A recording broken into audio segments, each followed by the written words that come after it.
to like prepare you for what we're talking about tonight. So this is our third class. I mean, the whole sequence is about 12 modules, Linda? Is that how many modules there are?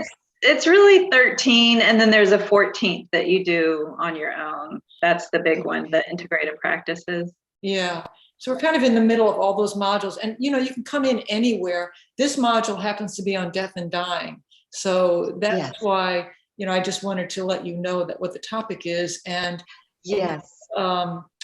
there's a whole kind of meditation that we do that I'm talking about tonight, especially about the stages of the dissolution of the body and the stages. So later, let me know. I don't want it to be overwhelming to anybody, but certainly somebody who's just checking out DB for the first time. Thank you. I've read quite a few books, by the Dalai Lama and Pema Chodron. Oh, great. So, I love her. So I've read some stuff, and Elizabeth Kubler-Ross and Okay, great. Well, feel free to let me know afterwards, or let me know if you have any questions or anything. Thank you so much. Thank you. We're going to give folks another minute or two to join, and then we'll get started momentarily. And Rosemary, the book we've been reading or using for this is His Holiness's book called Advice on Dying and Living a Better Life. Okay. I think I probably asked this every single class. Is that the same title? Some people have found it under a different cover. Is that the same title on the other books that people have found? Yeah, I have this one. Advice on living and dying.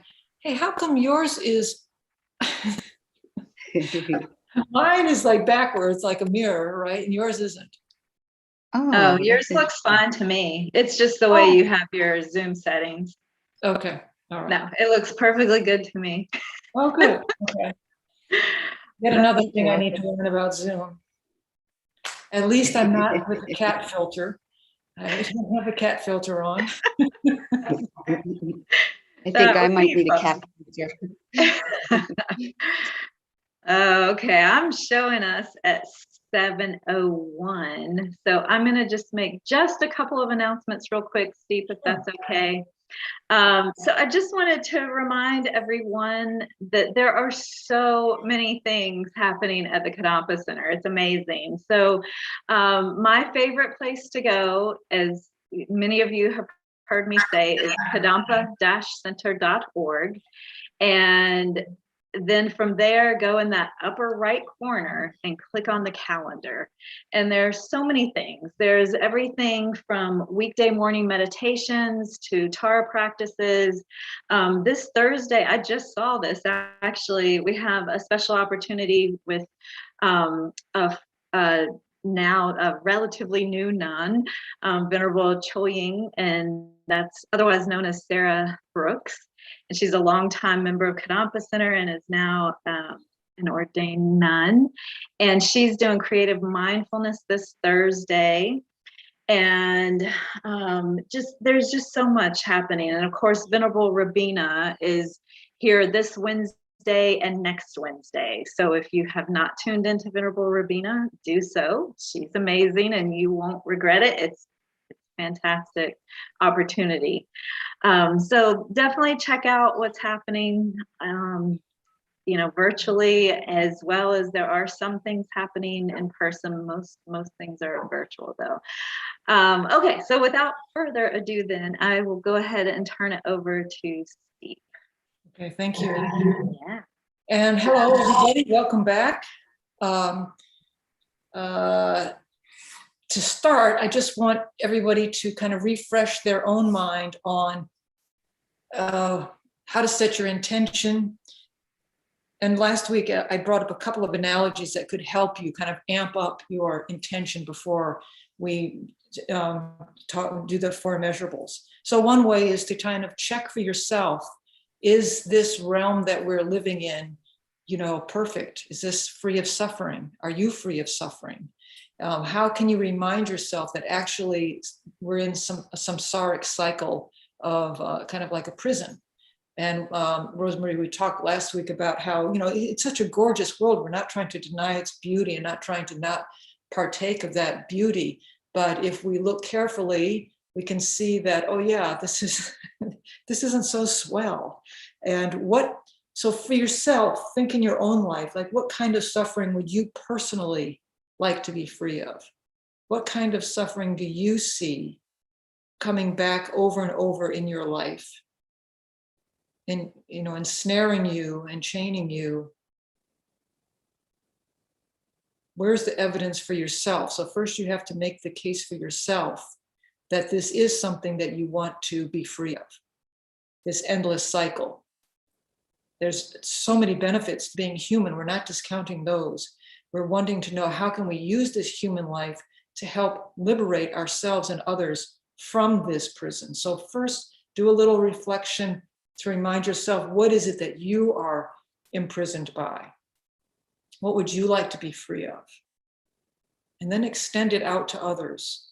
What kind of suffering have you been watching on the news these days that you would like others to be free of? And bringing to mind an awareness that these problems are caused by our negative actions of body, speech, and mind, our ignorance, our anger, our craving. And then so making this wish, this intention before we start a practice, before we start our day, setting our intention, this is why I'm doing this, to be able to have the skills to get out of this prison and to hold the door open for everyone else. And so then if you're a Buddhist, you would take refuge with this kind of strong intention in the path out of this prison, the path that the Buddha has shown. You don't have to do that. If you have another religion or another thing that you take refuge in, then this is the time to take refuge in what will help you get out of this prison. And then I'm going to ask Linda to read the 4 immeasurables, which will help she's going to pause after each stanza so that we can think about it for a little bit and try to attune to that stanza.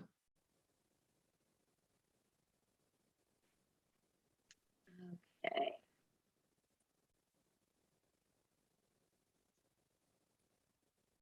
So as Steve said, I will pause after each one and just take a moment to kind of reflect on that and really feel it in your heart. May all sentient beings have happiness and the causes of happiness.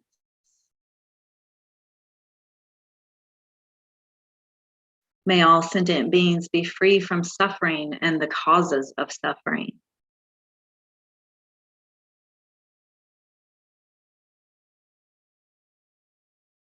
May all sentient beings be inseparable from the happiness that is free from suffering.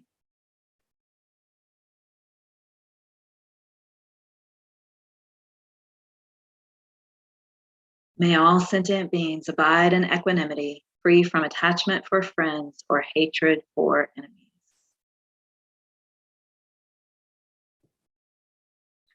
Thank you, Linda.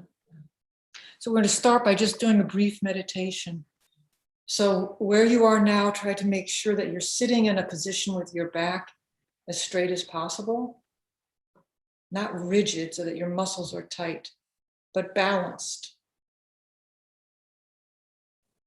You can use a cushion to kind of sit so that your hips are a little bit higher than your knees, which will help you balance your vertebrae one on top of the other.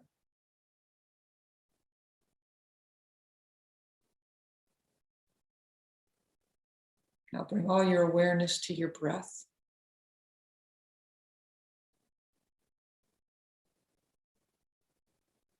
And with each inhale and exhale, you can count as 1. So inhale 1, exhale 1.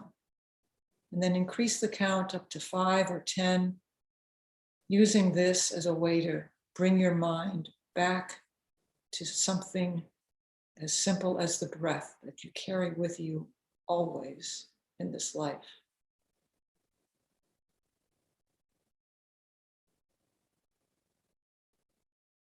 Each exhale, releasing the stress or worries or heat or discomfort from the day, and inhaling freshness, clarity.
And just like your breath rises and falls, see if you can mindfully watch your own thoughts. And as they start to rise, you put your attention on that rising, they'll often subside, just like a wave.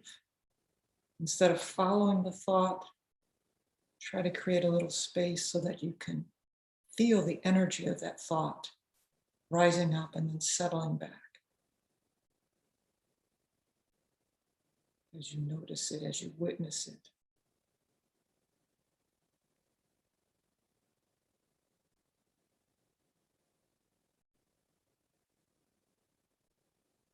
And then another thought will rise up, and the object is to see if you can create some space between those waves of thoughts. And witness those waves and rest in the space between those thoughts.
Slowly open your eyes, come back to the group.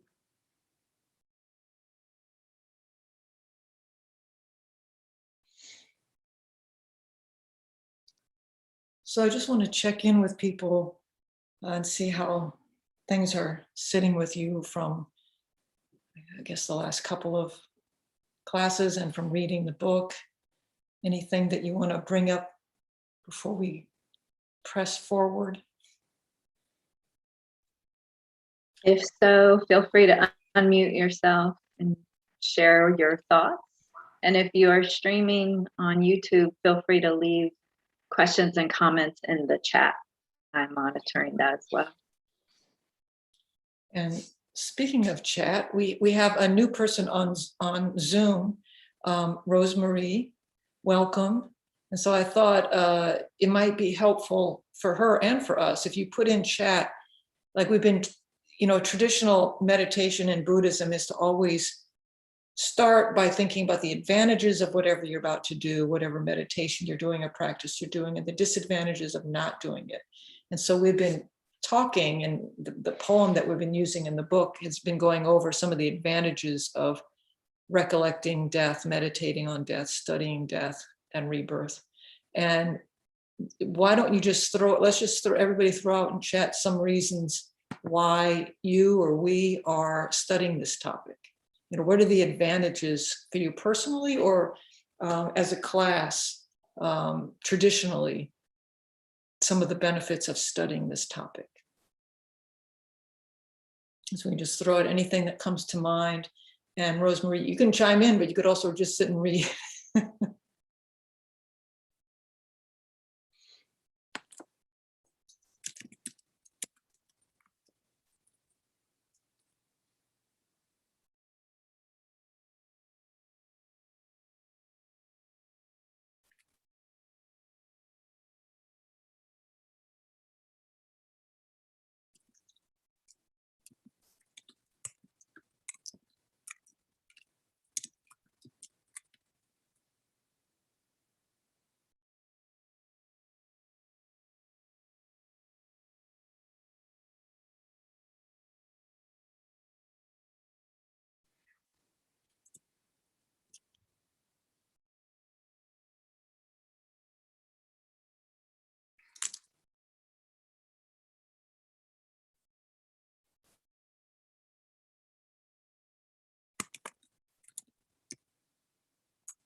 These are great.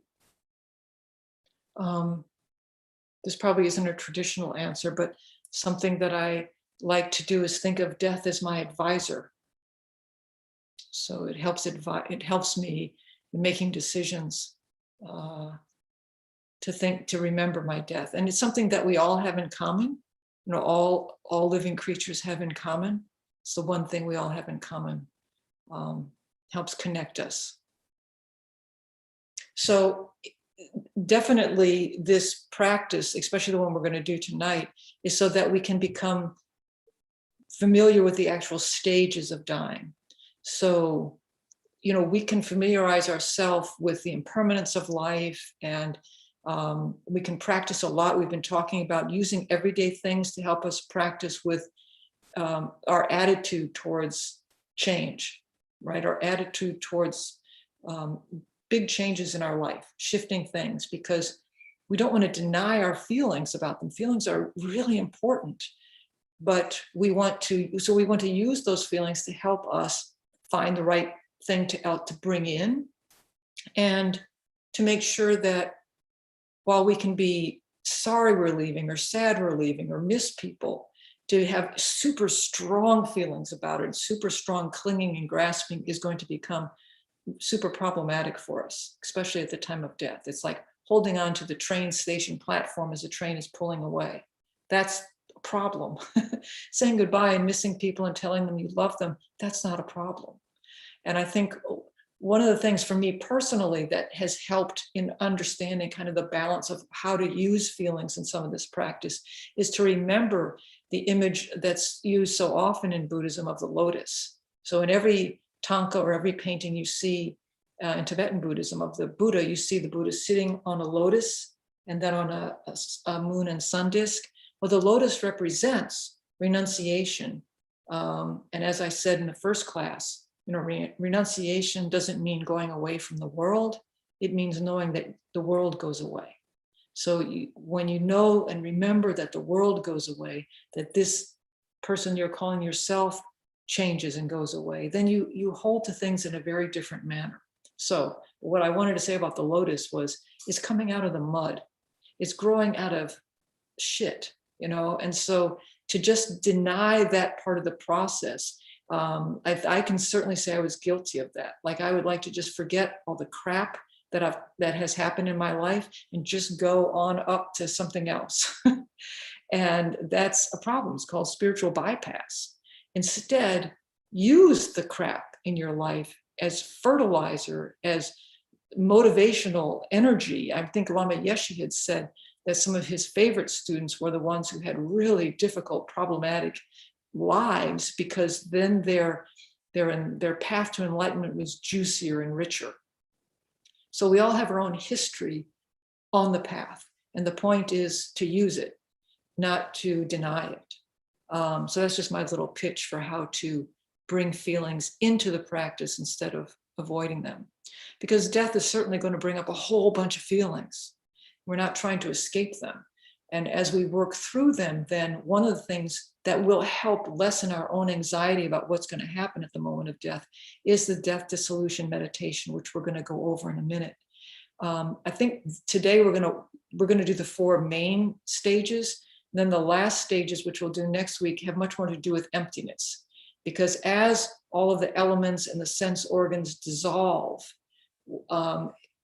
there's access to a different kind of consciousness that we're not in touch with in our 24/7 life cycle. So understanding and having an awareness of emptiness and how to meditate on emptiness is going to be crucial at those last stages of death.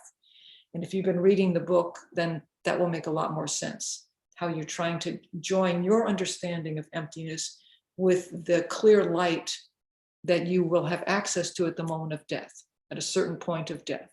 The more practice you've done on emptiness, the more meditations you've done and trying to understand and incorporate and get glimpses of it, the more you'll be able to use that moment when the clear light presents itself to join with it.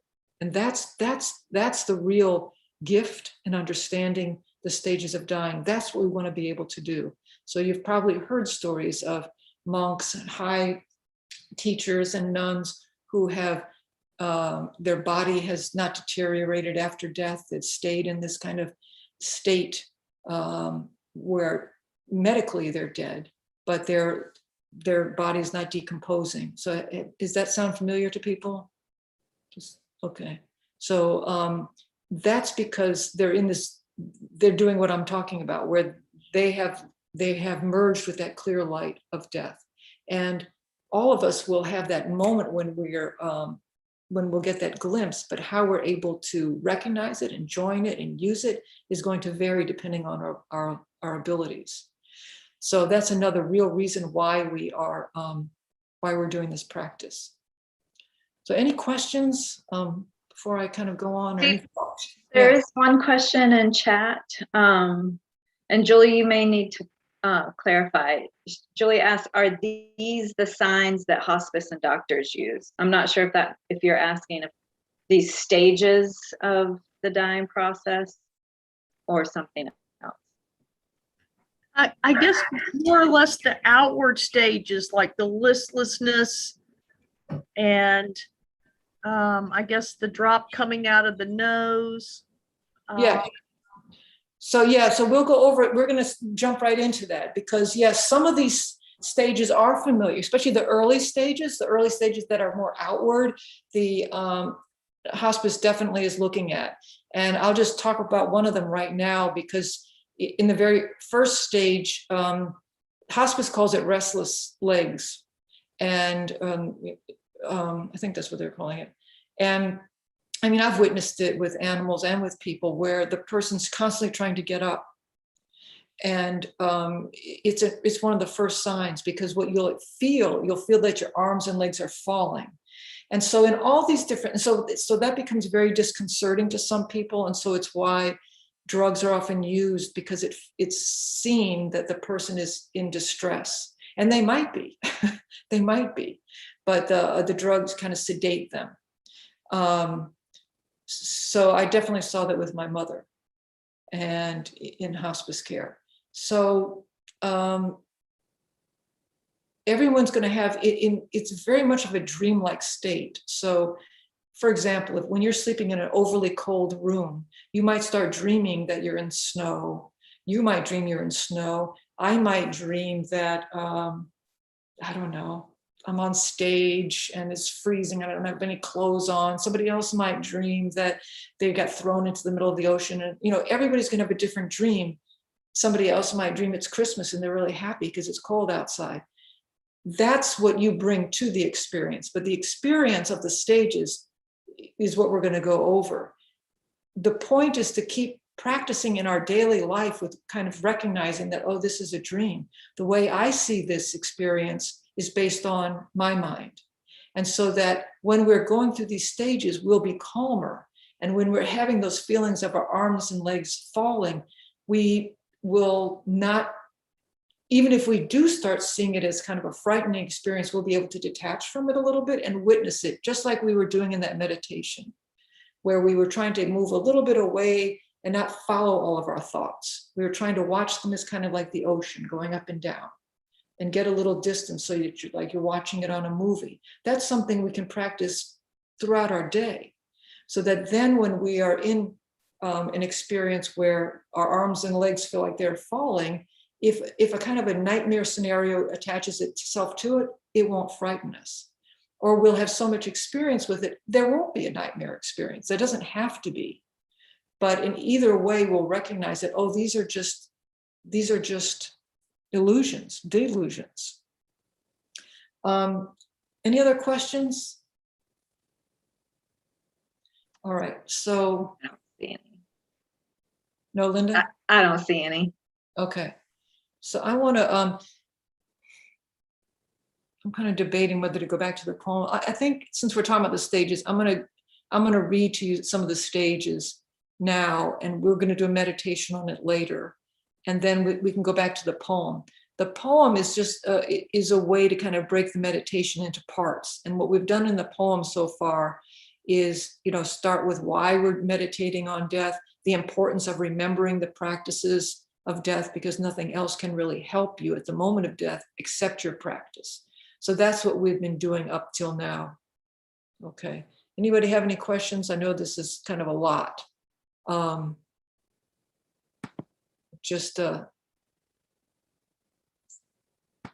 Okay. Do you see my writing? Yes? Okay. All right, these are, sorry if I'm making you dizzy. All right. So this is called the death dissolution meditation. And the first dissolution, there's lots of different ways to think about all of this. So I just put some things up there on the page. So the first dissolution is the form aggregate. So remember what we've been talking about is we are a collection of aggregates, more than just hair and nose and eyes. We have all kinds of things that make us something that we can have the label Rosemary stick to, or the label Linda stick to. You have to have a collection of things that is the life support that contains you.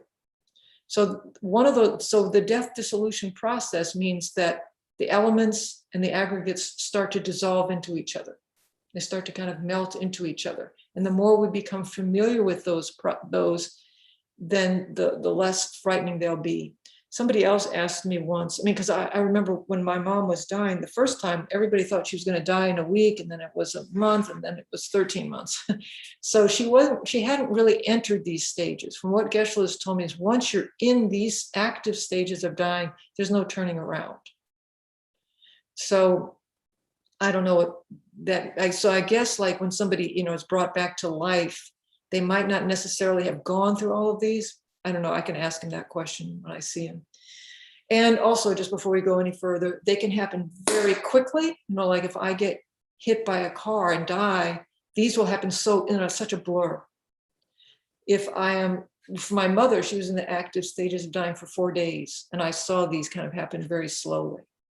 So the form aggregate is dissolving, and the I sense is what is, and I'm going to tell you about that in a minute. The I sense is the thing that's going to be the most focus here. The earth element in our body can no longer support us. So what that means is, the way I've memorized it is, and it doesn't have to be in this exact sequence, but my arms, my body becomes weak and thin.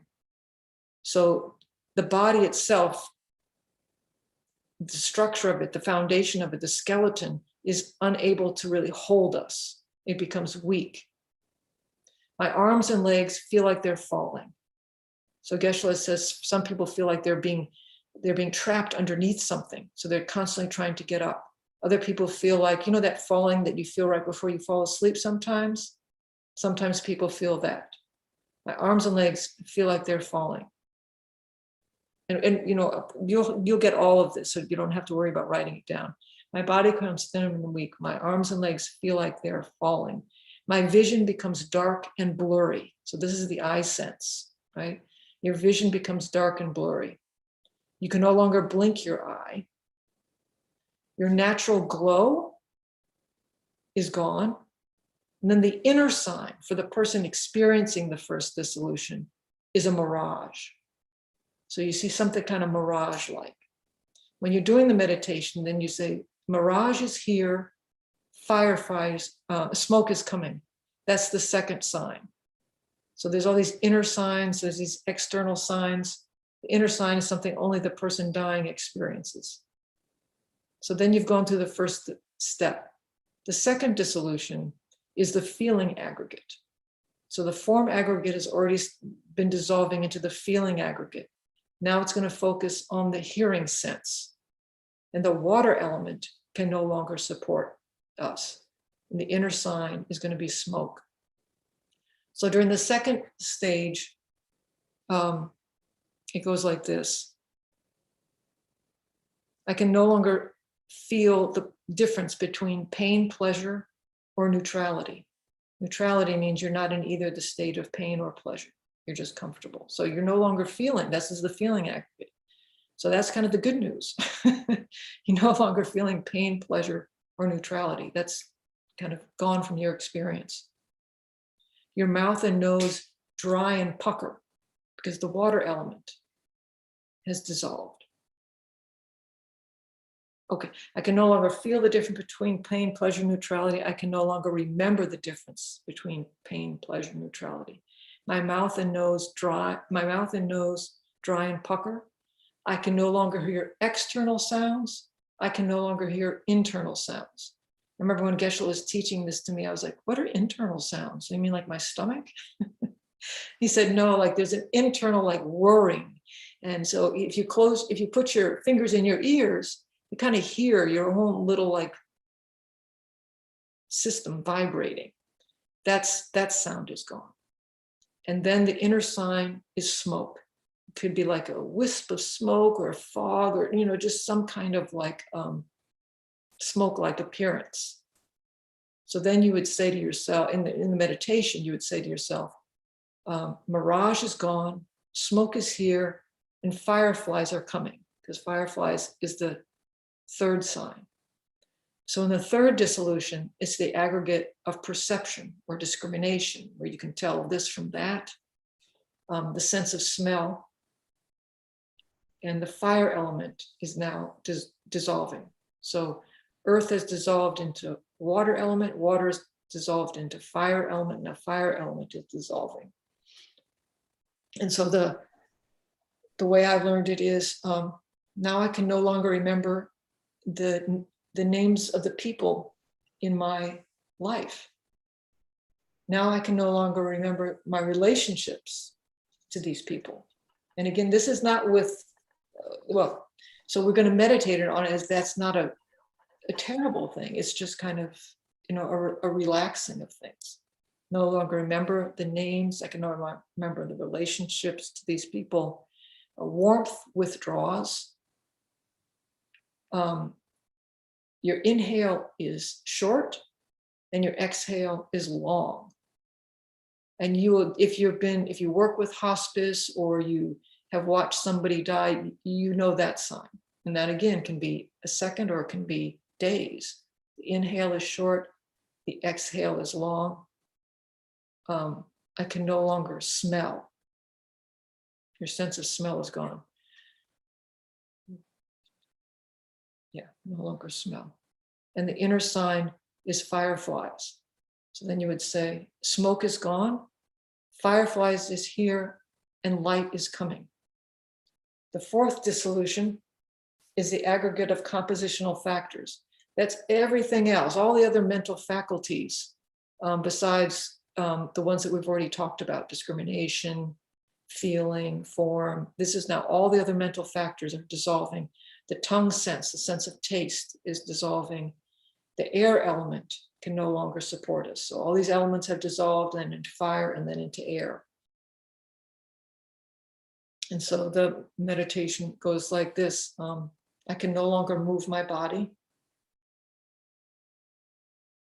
I can no longer remember the mundane details of this life, like who, why, where. You still have thoughts, but you have no longer awareness of the mundane details of this life. You can no longer inhale. So it's just a long exhale. You can no longer move your body. You no longer have any conceptual thoughts at all. Your tongue is thick and dark, and you can no longer taste.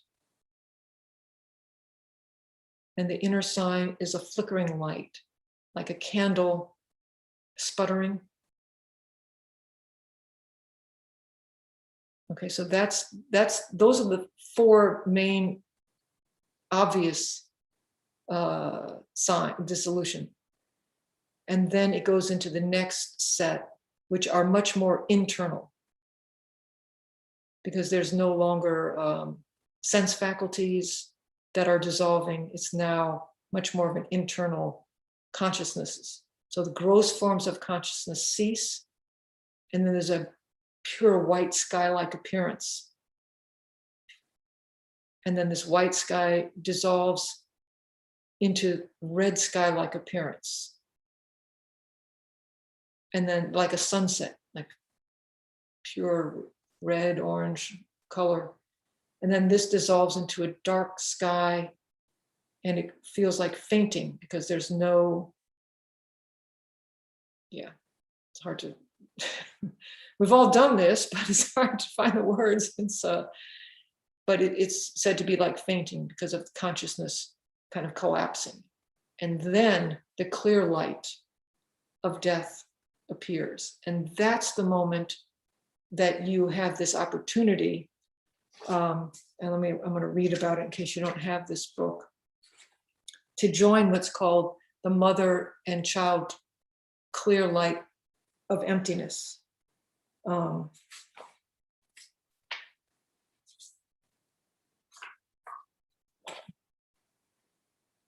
hope I can find it quickly.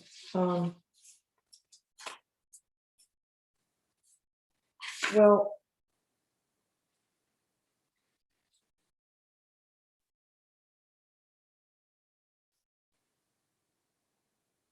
for most people, death occurs when the subtlest level of mind manifests.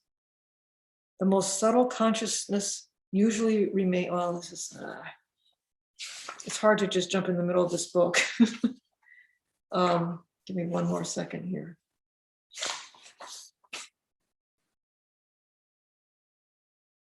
All right. Okay, one of the last stanzas of the poem says, may the mother and child clear light meet when near attainment dissolves into the all empty, and all conceptual multiplications cease, and experience like an autumn sky free from polluting conditions dawns. So we often talk in Buddhism how our true nature of mind is pure sky-like, right, with nothing interfering. and that everything else, is the clouds and the weather. And if we're aware that we are way more than the clouds and the weather, that our true nature is sky-like. What this is saying is that at that 8th stage, dissolution stage, that's when we feel that completely clear sky-like nature of the mind. And the point is to be able to join and stay in that state of mind as long as possible. This will propel you to your next life. And ultimately, if we have a lot of practice at this, to not have to take another rebirth, to be free of cyclic existence. So this is why, practitioners look forward to this kind of practice, because of the promise of what can happen if we have really practiced this stage enough. There is no mind more subtle than the mind of clear light. It serves as the basis of all appearance of cyclic existence and nirvana. The mind of clear light has existed continuously since beginningless cyclic existence. Since it is not temporary, it's called fundamental mind.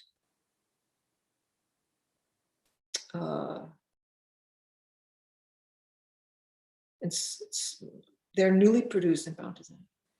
This all empty, fundamental, innate mind of clear light is the innermost mind.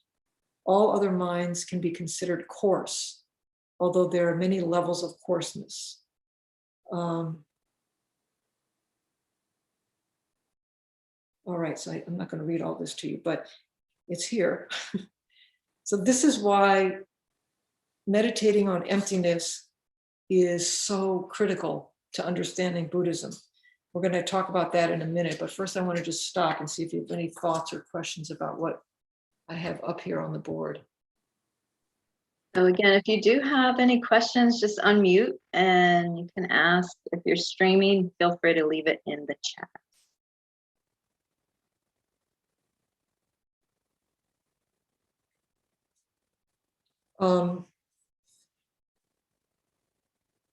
I want to talk just a little bit about emptiness, because I feel like I'm throwing a lot of stuff out there at you. Understanding the Buddhist doctrine of emptiness is crucial to living and dying with realism and without fear. Remember, emptiness doesn't mean non-existence. It doesn't mean nothingness.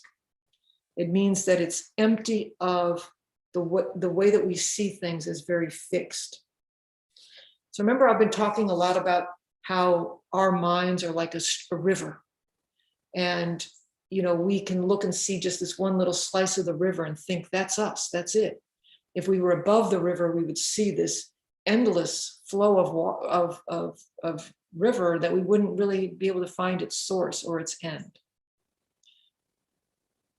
Also, when you're looking at the river, that Western philosopher who has said you can't put your foot in the same river twice. You're pretty much familiar with that. Has everybody heard that expression? No? Okay, I can't remember who said it, but it's a Western philosopher. What they're talking about emptiness. What does that mean? You're not putting your foot in the same river twice. I can always, when I'm from I'm from New Orleans, I can always go home and find the Mississippi. I can always put my foot in the Mississippi. But it's not the same river because that water is constantly flowing.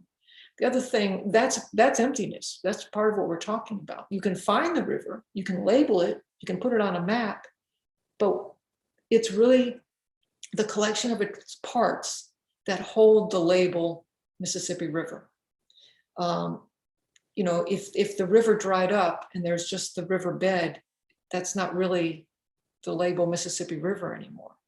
If the river bed somehow changed and the river just flooded everywhere, then that's also not the Mississippi River anymore.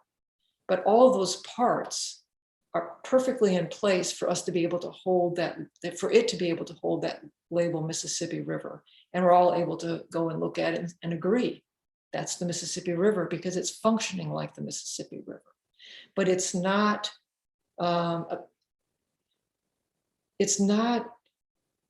permanent, it's not existing from its own side. All these things, ultimately, the whole point of understanding emptiness is to understand that everything is relative. Everything comes into existence based on causes and conditions. That's the most powerful part of all of this. This is why it's called dependent arising. It's not that it's empty and nothing. It's that it is based on causes and conditions. It arises dependently on other things, as do we. And so when meditating on emptiness, meditate on yourself as that river, that you are here based on causes and conditions. You have arisen dependent on other things, which is good news, which is really good news, because that means that your liberation from what we've been meditating on as this prison is also based on causes and conditions and arises based on what you put in that river. So the more we can meditate on that and get these little momentary glimpses, and maybe some of you have longer glimpses of what that means about emptiness. Just want to read one other thing.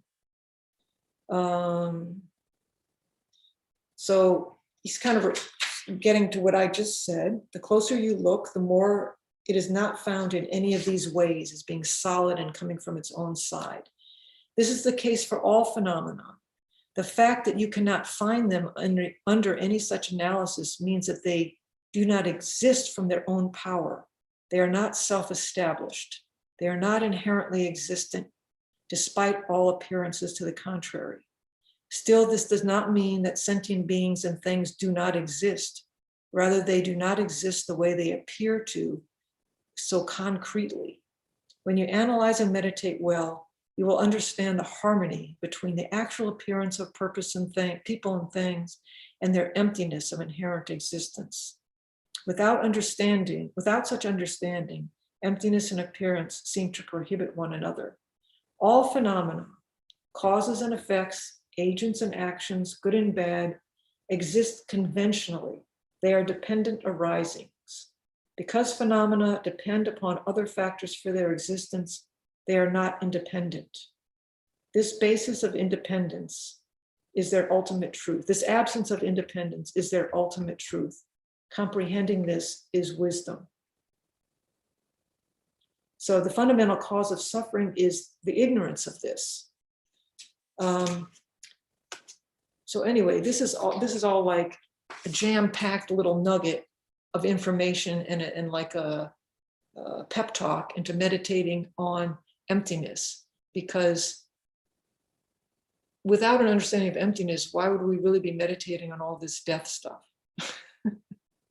It would just be, but it's what is really seen in Buddhism is this incredible opportunity, this incredible opportunity to launch us farther ahead.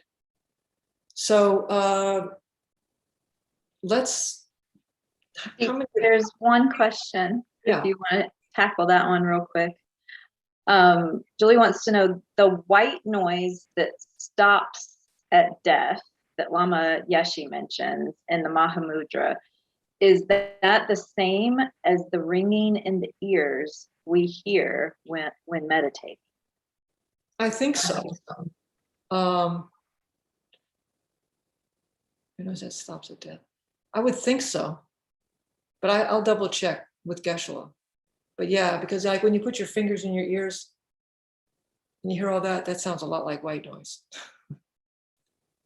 So yeah, and that would be, in that, I think it was the second dissolution, no longer able to hear inner or outer sounds. And you know what?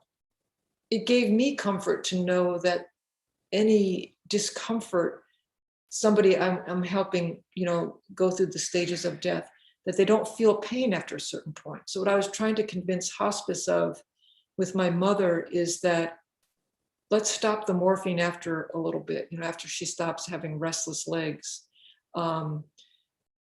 This is a hard call, and it's a very personal one. And if somebody's in a lot of pain, you're not going to really be able to meditate on these death stages anyway. But my mother had, pretty severe dementia. So she wasn't going to be, this wasn't going to be interfering with her process. But after she stopped having restless legs, I felt like, why are we still, giving her morphine? She can't feel any pain. She's not trying to get out of bed. These are all things to think about now, and try to make clear to the people around you what you hope to have and what you want. I want to share one more thing because I found this. Let's see if I can find it. I'm not sure that would be it. No.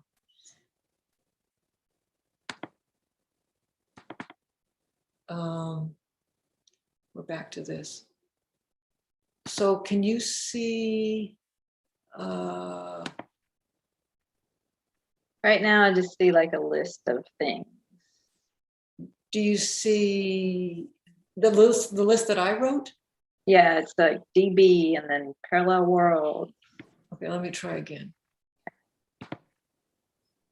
Okay.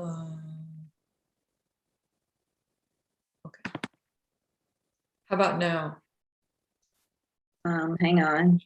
It's just blank right now. Do you see anything? No, it's still just blank. I thought maybe it would take a second to come up, but it's still blank. All right. A blank white page. Okay, well, basically what I have is I have a table that Jeffrey Hopkins put together on these cycles, the ones that I was just describing to you, and I'm going to get them to Linda so she can share them somehow. Okay. I don't know if any of the DB reading has a really good table of the death dissolution stages, but I found a pretty good one. So I will get that so everybody has something pretty easy to do. So would you all like for me to lead you through that meditation that I was just reading? Would you like to go through that? Yeah, I've done it before. I think it's pretty powerful. Okay. I would say yes. Okay. And I really do want to hear any questions you have. So don't be shy. Either ask me now or sending them to me privately later. I think, for me, it was helpful to know a couple things from Geshe-la, and also just rereading in this book. Like, the poem talks a lot about frightful appearances, because it is kind of like a dreamlike state, not just the death dissolution, but also in the bardo. And the point is to recognize, like, oh yeah, that's just that. Just like when I was a kid, I'd go to the movies, I'd be freaked out of my mind because I only saw like one movie a year anyway. And so whoever I was with would have to remind me, like, it's just a movie. I'm like, oh, all right, okay.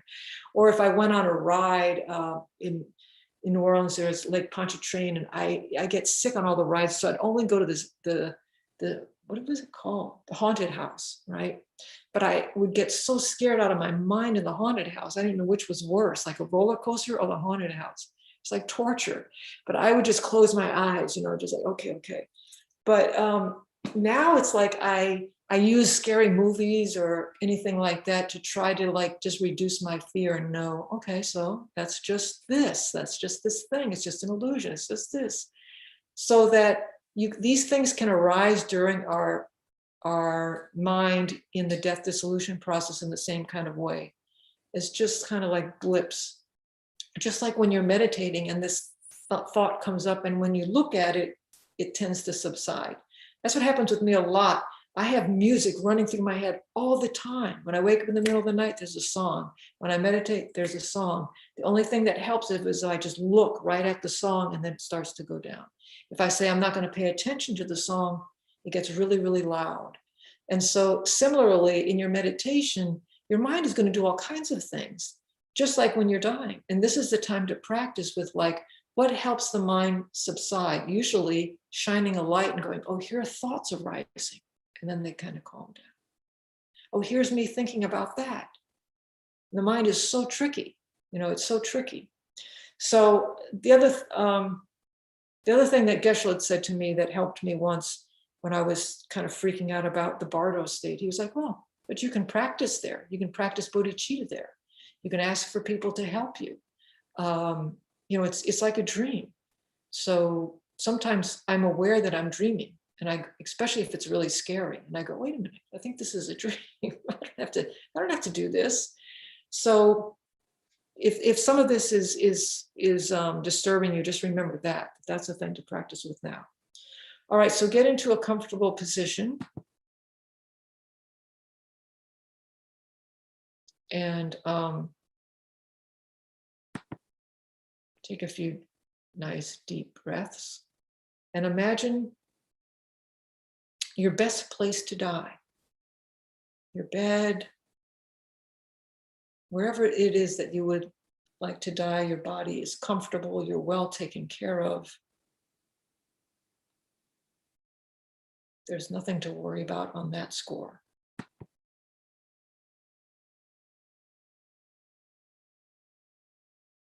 Your body is now weak as the form aggregate is dissolving. Your structure, your bones can no longer support you.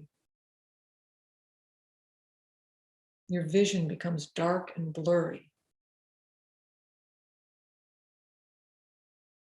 Your arms and legs feel like they're falling.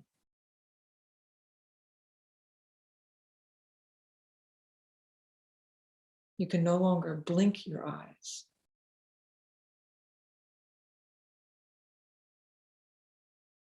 Your natural glow is gone.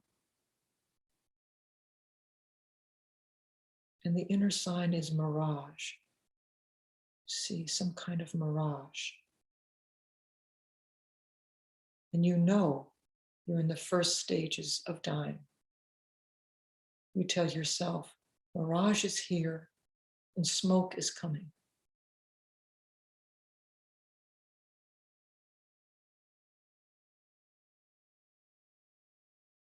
Now you can no longer feel the difference between pain, pleasure,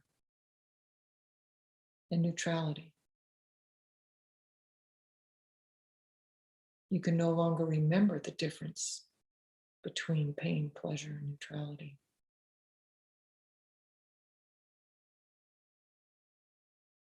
Your mouth and nose dry and pucker. You can no longer hear external sounds or internal sounds. The feeling aggregate has dissolved, and now you see wisps of smoke, and you know you're in the second disillusioned state. And you tell yourself, mirage has gone, smoke is here, and fireflies are coming.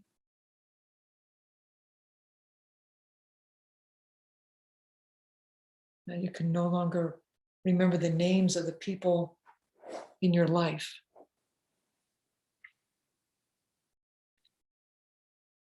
You can no longer remember your relationships to the people in your life.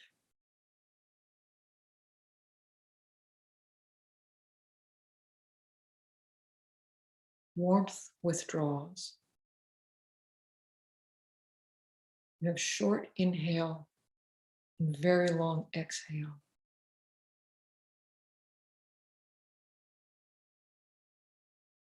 And you can no longer smell. You know you're in the third dissolution state. And you see fireflies. And you tell yourself, smoke is gone, fireflies are here, and light is coming.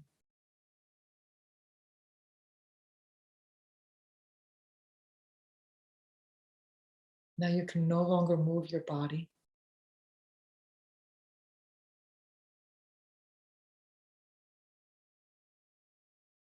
You can no longer remember the mundane details of this life. Who, what, why. You can no longer inhale.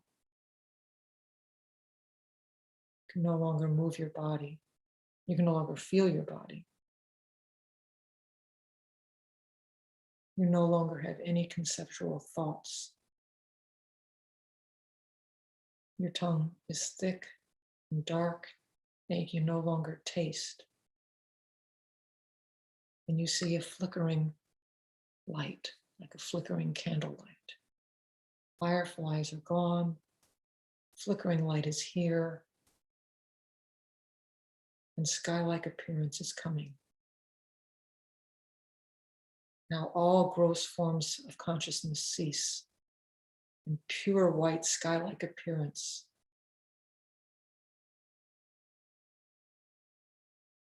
There's no difference between your mind and the white sky-like appearance.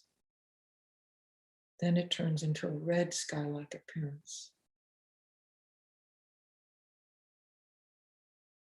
And then a dark sky, and it feels like fainting when you fall into unconsciousness.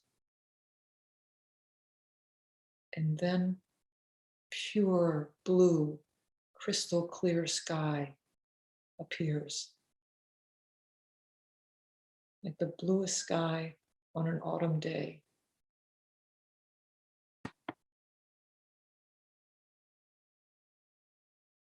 This is the nature of your mind.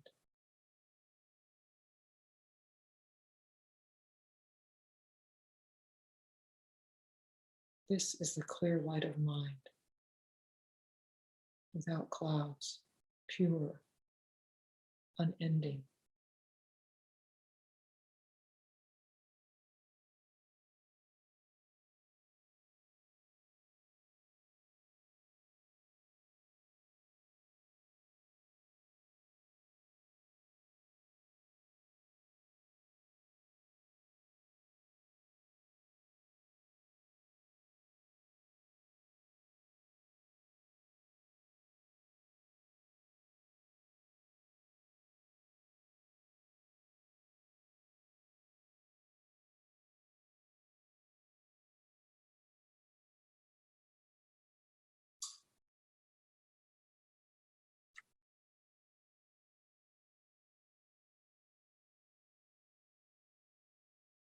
Take a deep breath.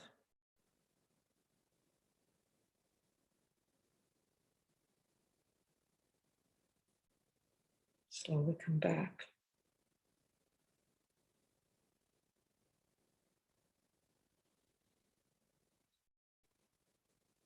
And what was that like for people?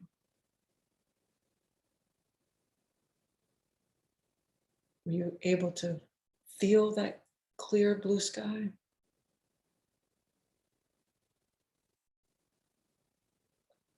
I got a nice little glimpse of it.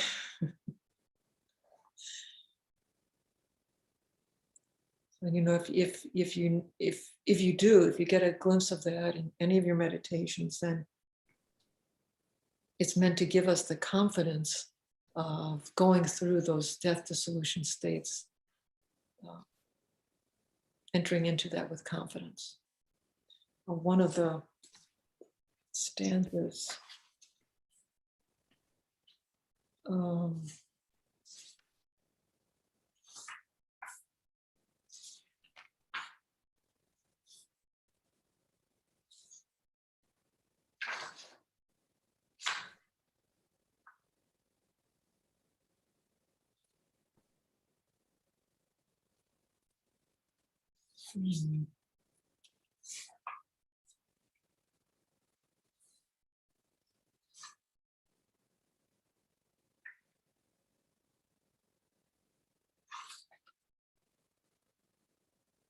can't find it now, but one of the stanzas talks about kind of generating this kind of confidence in where we're going.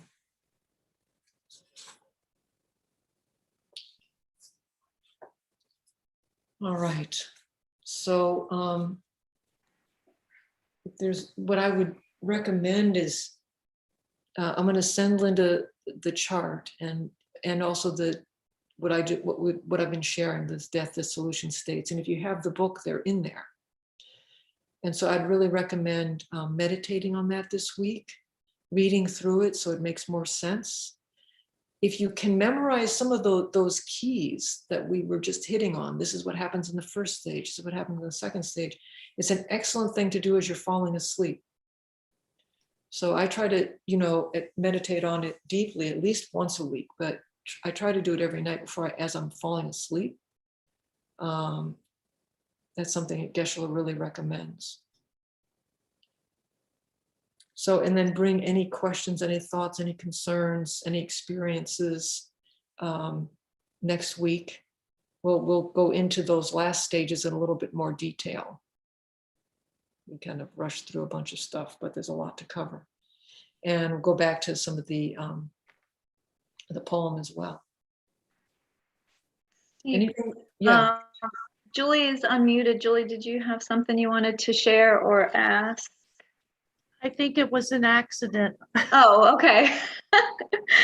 And for those of you who are new and might have questions about how to access the Discovering Buddhism materials on the Kadampa Center website, I am happy to stay after on Zoom and answer any questions and explain how to access that materials. And that's where the homework will be posted and the charts and things that Steve will be sending me, as well as a general information sheet about each module. So feel free to stay on if you're new and have questions. Are there any other questions? Oh, Margaret? I was just hoping to give her email again. Oh, me? Yeah. Yeah, it's, let me type it in here. It's steepsmith@gmail.com. Hit send. Yeah, so, if you have any questions about this, I feel for the new folks, because it's, it's not something you usually just jump right into on your first go round. But, well, that's a good question, Rosemary. What part made you feel sad? Mute myself. Going through the process, and I guess because I'm getting older, and the reality of it is I could see it more than I probably could years ago. So the reality of probably really being able to see that sooner than later made me feel sad. Yeah. So think too. I mean, I think part of the homework is to think through some of what the sadness is. It's only natural, right? That saying goodbye is not easy. But there's a difference between feeling sad and being unprepared. And so, yeah, I'm glad people are commenting on this. A good starting point for new people. Wow, well, there's just so much, but see, we're jumping into, this is like going to the Super Bowl when so I will definitely stay on and talk with people a little bit longer too. For me personally, this is what motivated me to get involved with Buddhism. I wanted to understand more about death, and I wanted to make sure that I could have a peaceful mind no matter what kind of death I had. And I was young, but I had had a lot of really bad experiences. So I wanted to make sure that I could have as calm a death as possible, because I knew it was going to happen. And that's the point. And I think everybody comes to Buddhism for a different reason and a different angle. The one thing we all have in common, is we're breathing, and we're also going to stop breathing at some day. And Buddhism is like standing up at the top of a building, looking at the big picture view. And so we see that we're way more than this lifetime, that we are a stream of consciousness that is endless and beginningless. That we can't find the source. And so what's very empowering, so this is actually what I said a lot in the very beginning of this module, is that everything in Buddhism is meant to empower you. If you're feeling confused or sad or scared, it's that we need to tinker with it a little bit so that you feel empowered. And the empowerment of this kind of meditation is that you have this moment to launch into, that in mastering some of the stages of death and dying, we are given the tools to use it to propel ourselves. If you believe in a next life and that consciousness continues, then you're able to use these stages to propel you to the highest state possible. And also in preparing for it, it will diminish our sadness. So if we feel sad now, imagine how sad we'll feel when the time arises. And so we want to be able to work with our sadness now. And and understand it and befriend it and be kind to ourselves, that compassion starts with ourselves. So the sadness that we feel, we must have compassion for ourselves. I know that Geshe-la's told me that a lot, that the mistake I make is not to include myself in all of that. So a good starting point for new people is compassion, self-compassion, compassion for others, knowing that we, you know, one of the meditations to do is that we are all in a prison. So the very first thing that Buddha taught is the nature of suffering, because sometimes we forget that we are in this place that's just full of suffering, because we might have a pretty good life, or, you know, we might just gotten something that we really want, and we want to ride that train for a while. That's fine. But we also know that where we're living is just full of all kinds of suffering. And that's also something we all have in common. The good news is there's things that brought that suffering into being, and there's things that can help us be free from that suffering. So starting with kind of understanding that, oh yeah, there's a lot of, I mean, usually that's what brings people to Buddhism. And Giovanni, I'm going to get to you one second, but knowing usually that why we were attracted to this, it's usually because we had some problem that we wanted to get a better handle on. So yeah, Giovanna? Yes, I felt scary, and not only sad, scary, when I have to forget the name of my children. So all this part, I felt very like in a prison in myself. You felt a what? Like in a prison, so in a jail.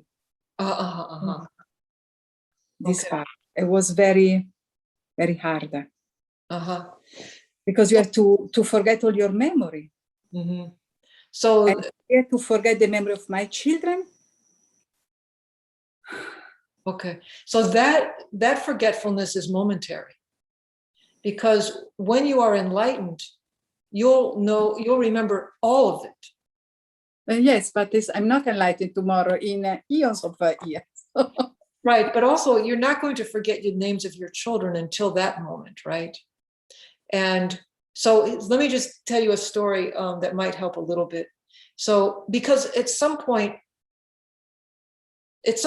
whether, I mean, the death dissolution meditation makes us aware of that moment that we forget that name, right? That moment that we no longer are smelling or breathing or whatever.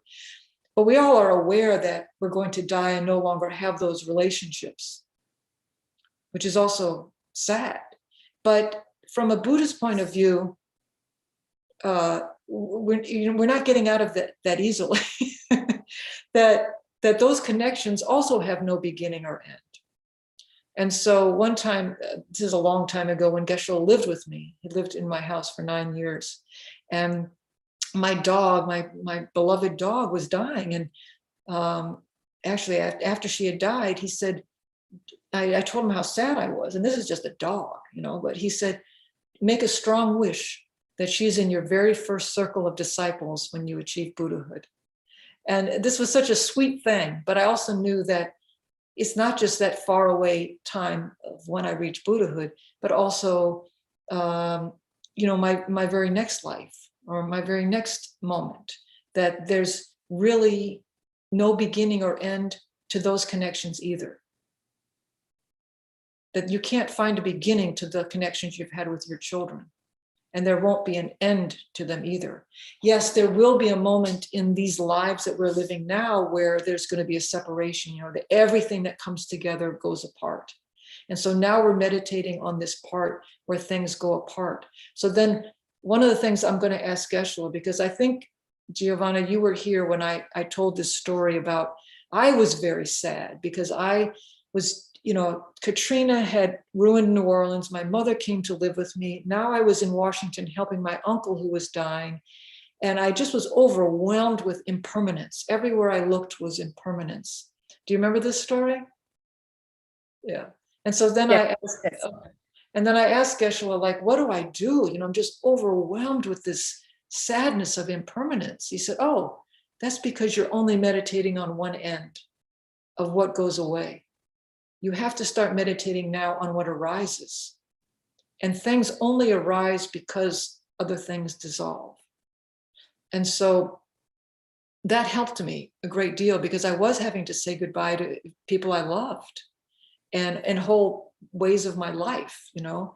And I think it's a mistake to skip over the sadness. You know, we need to use it. We can't deny it. So it helped me balance it. Like, there is sadness in seeing obviously, in seeing my city ruined, seeing my family members deteriorating. And then I tried to balance it with meditating on where they might be going. You know, where was my mother's consciousness going? Where was my uncle's consciousness going? You know, what could I do to help them? And so what now can you do to help the future of you and your children in this life, but also in future lives? So Buddhism really is about the long, long haul. I'm going to try to find a talk that Robert Thurman gave. Robert Thurman came to Raleigh and did this wonderful talk. And he said, you know, it's all about the long view. And he said in Buddhism, he said something like, just imagine, you know, like in New York, he lives in New York, you're stuck in a subway train. It's hot, it's smelly, there's all these people. Because it's kind of like that. We aren't getting out of this dead. He said, the expression, you're not going to get out of this alive. He goes, in Buddhism, it's more like you're not going to get out of this dead. Just dying doesn't get you off the hook, doesn't get you away from these people that you're stuck in this subway car with. You're not getting away from them. And so how can you have the best possible connections with them so that you're moving through this life and through the death state and to the next state brings you and yourself, you and your family, your friends, and strangers to a higher level. It's like we're spiraling around something, and you are the keeper right now of this river of consciousness. So you are able to spiral around at a higher state, and that will affect all of the people in your life, living and dead. And another monk told me, it's kind of like this. He said, you know, I was asking him something about how I could really help other family members of mine indirectly through my practice. And he said, it's kind of like this, you know, if somebody in your family tells you they got robbed, you didn't get robbed. There's nothing you can do, but it still affects you all. And it still affects you, this news. So imagine if it's good news. Imagine if your energy is evolving and moving up and becoming higher and higher and higher each go around. That's your connection to these people is not going away. But it is, in this life, it's limited because these forms that we are in can only sustain us for so long. But the connection doesn't end. Does that help at all? Yes, thank you. But Good idea. yeah, and I think we need to find a way to meditate on those parts that feel either just kind of neutral or okay. Because at that moment, they won't feel frightening if we're doing this correctly. It'll feel more like maybe like emerging, like, you know, kind of like we're no longer in this container, we're everywhere. So the difference between your children and somebody else's children, it'll all become just like this one big bath of love rather than a contracted feeling of, but that also depends on how we practice now. But, you know, I mean, love is the most powerful thing. So the love that you have, I mean, the love that you, so actually, you know, when you're on your way towards dying, and Geshe and I had a friend who was slowly dying, and he would tell me to remind her all the time that what she needed to be meditating on now as she got closer to death and was in the stages of dying was all the positive that she had done. You know, she had adopted a young child who was 6 and raised him and done an amazing job. And now he had 2 children. Like, to meditate on that, all that she had given, all from her bottom of her heart, that's what actually maybe is a really good homework to do now. So especially for those of you to meditate this week on all the most incredible things that you have done in your life.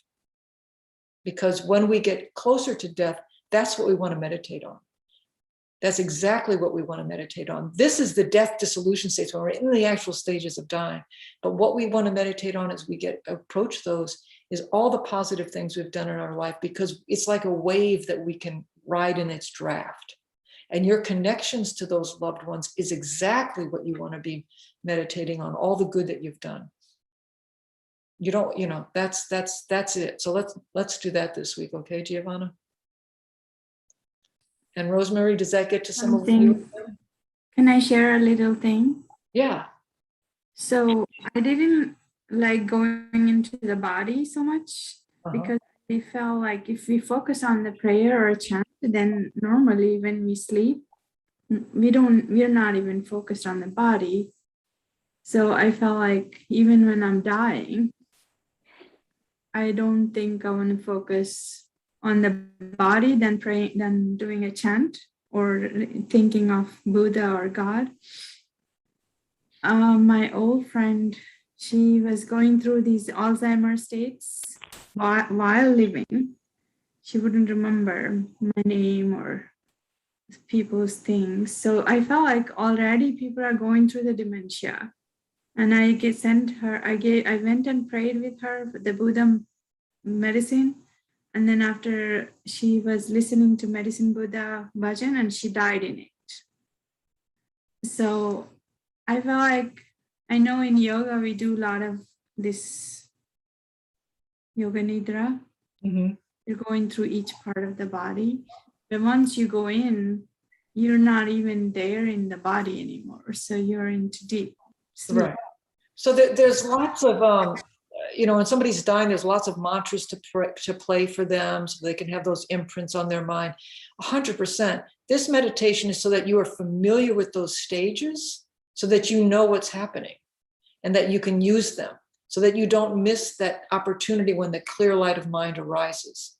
That's actually what we're talking about, is you don't want to miss that. You don't want to get sidetracked because your body is dissolving. You won't be necessarily, you'll feel some of what we're talking about. But your mind, like I said before, your mind is going to be tripping off of some of these, just like you would if you were in a cold room when you were sleeping. So you want to be as aware as possible of what's happening, primarily for the reason that you don't get frightened by it and that you don't miss the chance to use the clear light of mind. Because that's the time when you will feel like, I get glimpses of it, where it's just this overpowering feeling of love and joy and peace and connection. You feel connected to everything. So you don't want to miss that chance. And that's what all of this is really about. But yes, absolutely, Naga, playing mantras, focusing the mind on things that you can. These other states will be happening. You won't have to worry about it. These states will be happening, and then you won't be as frightened by them. And certainly for some people like who have Alzheimer's, some of these are appearing earlier. That was happening with my father. He died during the pandemic, but I was on Skype with him and his wife. They lived in England, and I could tell the day he was definitely going to the active stages of dying, because she thought it was normal that he couldn't blink. And I was like, that's not normal. But he had already was forgetting names, all of these things, all of that was already happening. So it can happen in kind of different sequence and different order. He was already thin and weak, all of this stuff.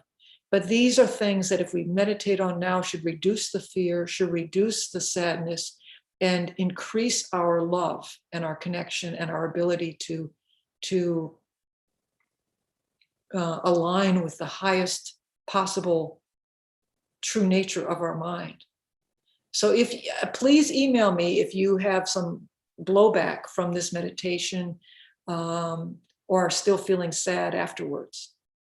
Okay? Because what I actually, especially for those of you who felt that, what I actually want you to do this week, instead of meditating on the death dissolution, I want you to meditate on the positive things and connections that you have created in this life, because that is what you're going to be meditating on before the death dissolution states. Because you want to accumulate all the positive that you've done and soak yourself in it before you enter into those states, because it will have a really powerful effect. I've watched Geshe-la do this with people who are in all kinds of different stages of dying, helping them understand, the positive they've done, their good karma. That's what we need to focus on. So even if it's intellectual at first, making a list and then meditating on it, meditating on those connections, what you've done. That's what I want everybody to do, but especially people who felt some sadness. And then next week, we're going to get into small groups. That's what we're going to start with. So for the new people, usually we're in small groups, small Zoom rooms, but there was so much to cover today, we didn't. But next week, not tomorrow, next week, we'll start that way. So please bring your lists of joy and connection. Okay? All right, thank you, everybody. And we're going to dedicate all the merit that we have. So this is another Buddhist practice, is everything that we do with our body, speech, and mind creates seeds, creates karma, creates causes. And so you have just spent an enormous amount of time on a Monday night thinking about a very difficult topic, challenging yourself, meditating, listening to others. So think of all of that you've created by doing this. It's like a handful of gold. And now you get to decide where you're planting that. You're dedicating your merit, and I would suggest you dedicate it to the highest possible result, which is your liberation from this prison of cyclic existence, so that you can show others exactly the way out.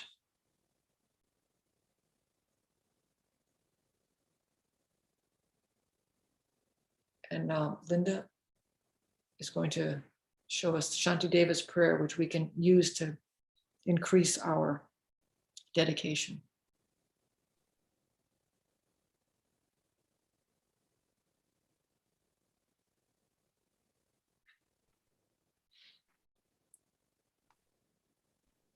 You want me to say it, Steve, or you want to? Yeah, you please. May all beings everywhere, plagued by sufferings of body and mind, obtain an ocean of happiness and joy by virtue of my merit. May no living creature suffer, commit evil, or ever fall ill. May no one be afraid or belittled with a mind weighed down by depression. May the blind see forms and the deaf hear sounds. May those whose bodies are worn with toil be restored on finding repose. May the naked find clothing, the hungry find food. May the thirsty find water and delicious drinks. May the poor find wealth, those weak with sorrow find joy. May the forlorn find hope, constant happiness, and prosperity. May there be timely rains and bountiful harvests. May all medicines be effective and wholesome prayers bear fruit. May all who are sick and ill quickly be freed from their ailments. Whatever diseases there are in the world, may these never occur again. May the frightened cease to be afraid and those bound be freed. May the powerless find power, and may people think of benefiting each other. For as long as space remains, for as long as sentient beings remain, until then, may I too remain to dispel the miseries of the world. Thank you. Thank you so much, Steve. Thank you, Linda. You're welcome. Thank you, Steve. Thank you, Linda. Thank you. Thank you, everyone. Thank you, Thanks, guys. Steve. Thank you, Linda. Thank you. Everyone. Thank you and goodbye.